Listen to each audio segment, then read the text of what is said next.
আমরা সবাই ফুটবল খেলা সম্পর্কে মোটামুটি জানি।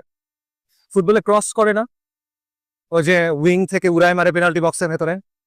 আচ্ছা, এটা একটা প্লেয়ার হিসাব করে কিভাবে বলটা কিভাবে রিসিভ করবে, এই হিসাবটা কিভাবে হয়?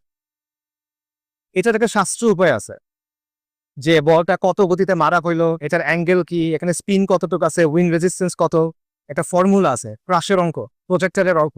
ওই ফর্মুলায় বসালে আপনি এটা করতে পারবেন। এখন প্লেয়ার কি মাঠের মধ্যে খাতা কলম নিয়ে অঙ্ক করে কিনা?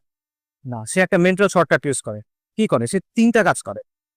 প্রথমে সে চোখ দিয়ে বলটা ফলো করে, তারপর সে তার গতিপথটা পরিবর্তন করে নেয়, যেখানে বলটা গিয়ে পড়বে মনে হচ্ছে সে তার গতিপথ ওইদিকে করে নেয়। এবং তৃতীয় ধাপটা হলো সেটা স্পিডটা অ্যাডজাস্ট করে, যাতে করে সে সঠিক সময় গিয়ে বলটার কাছে পৌঁছাতে পারে। এবং এই 3টা জিনিস খুব তাড়াতাড়ি হয়, 1 সেকেন্ডের কম সময়ের মধ্যে। এভাবেই খেলা হয়। এখন এই যে আমরা মেন্টাল শর্টকাট ইউজ করি, এগুলোকে বলে হিউরিস্টিক্স। ঠিক আছে, মেন্টাল রুলস অফ থাম্ব। আমরা আমাদের দৈনন্দিন জীবনে এরকম অনেকগুলো মেন্টাল শর্টকাট ইউজ করি, এবং এই মেন্টাল শর্টকাট ইউজ করা খুবই জরুরি।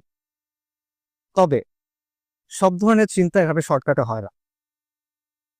সেম জিনিস চিন্তা করেন, আপনি এক জায়গায় মিসাইল মারবেন, মিসাইলটাও ক্রসের মতো সেম জিনিস, এটা একটা প্রজেক্টাইল।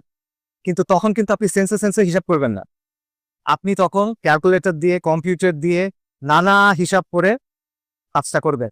কেন? জিনিসটা সেম।